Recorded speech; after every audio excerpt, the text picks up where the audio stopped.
Welcome to Uncommon Reader First Travel and Reading Vlog.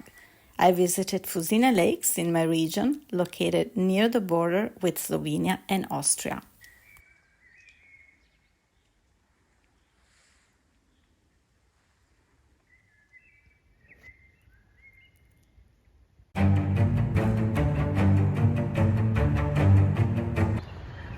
I'm on a morning walk. Thank God it's not raining, as the forecast predicted. But it's so beautiful. If it wasn't for the traffic noise that's coming from this side, but it's so beautiful.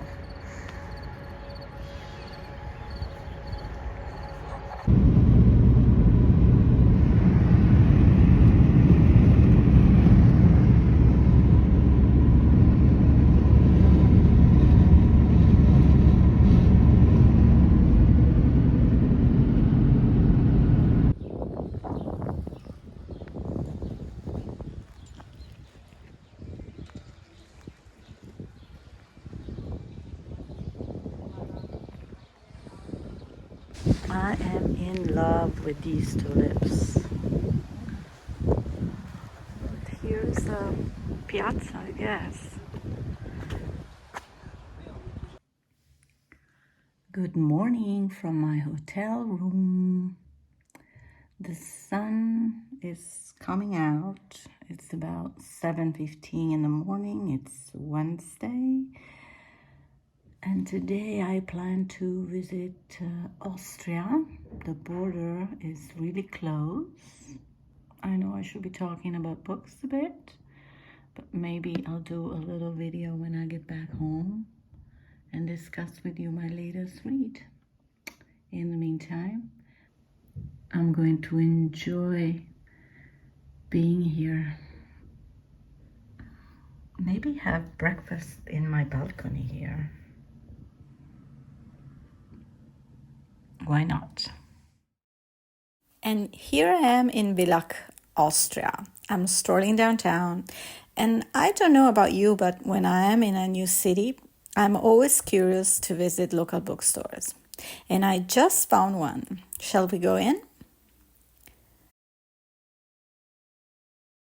Another thing that I'm curious about is what books are selling the most locally.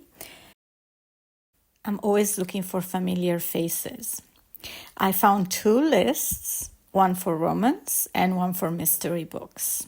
Do you know any of these authors?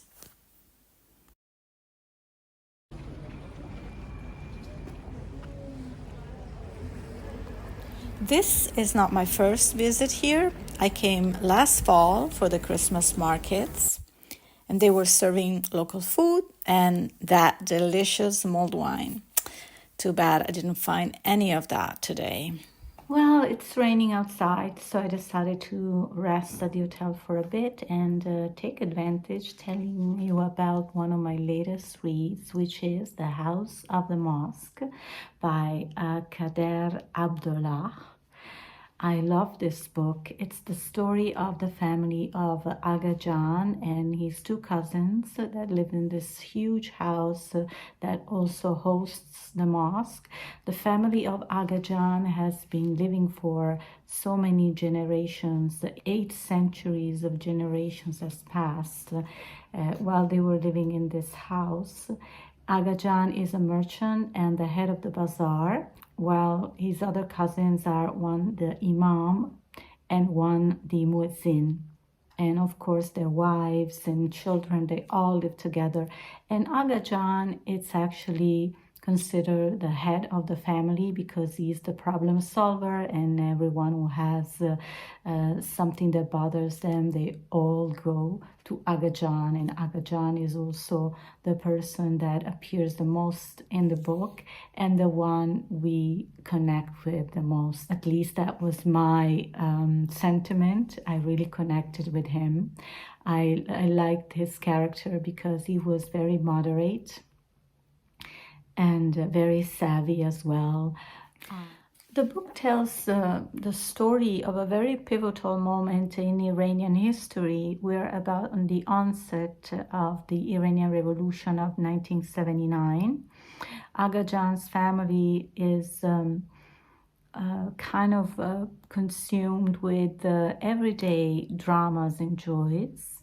And I really enjoyed that part because it was very descriptive of Iranian culture and the Persian history. At the time, Reza Pahlavi, the Shah, was in power, but we start to feel that the atmosphere is changing, the humor is changing, and the revolution by Ayatollah Khomeini is brewing. He was in exile, but it made it possible to come back.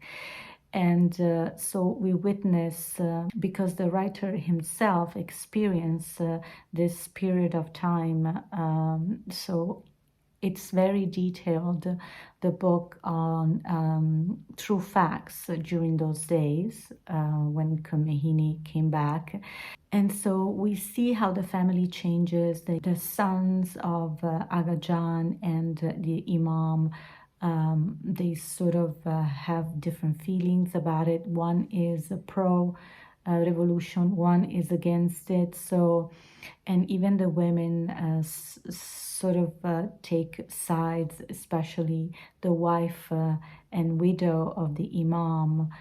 She's very strict and she will join the revolution, and she will also be very wicked with other women. So she was part of the moral police, and I think that's how it started, that even Azar Nafisi in Reading Lolita in Tehran was telling us about the moral police that will tell you how to put the veil and how long your dress has to be, everything has to be covered and all these things. So she was the Imam widow was very involved in those practices. And so we see how the family sort of breaks apart, and how Aga Jan suffers from this disruptive revolution that will really change the family destiny forever.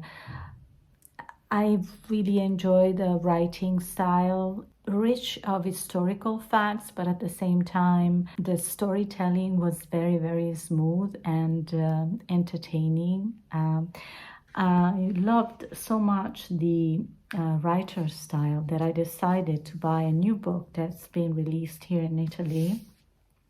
And this is a independent publisher called Iperborea, and they have these size books that I really enjoy. They're very, very tiny, sort of a rectangular shape.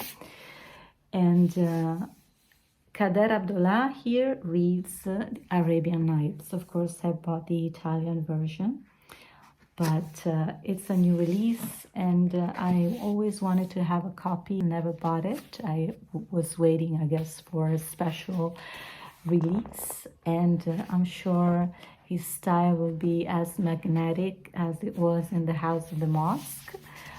And I look forward to start reading this. But first, I will have to read some books from the library which are expiring soon. And this is it. So I'm waiting for the rain to stop so I can go for another walk before evening. And so I guess now I'll keep reading The Three-Body Problem, Italian version, of course, which I still didn't feel like I'm getting the hang of it. I mean, it's a sci-fi, they're talking about physics, which confuses the hell out of me. I don't understand physics at all, so it's entertaining. It's an entertaining read, but some parts are very difficult. So will I continue? Will I finish it? We shall see.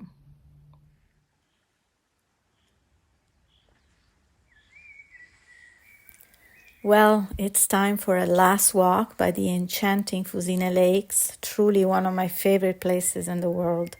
I hope you enjoyed this video. Thank you for watching. I look forward to see you back here on Uncommon Reader next week. In the meantime, happy reading.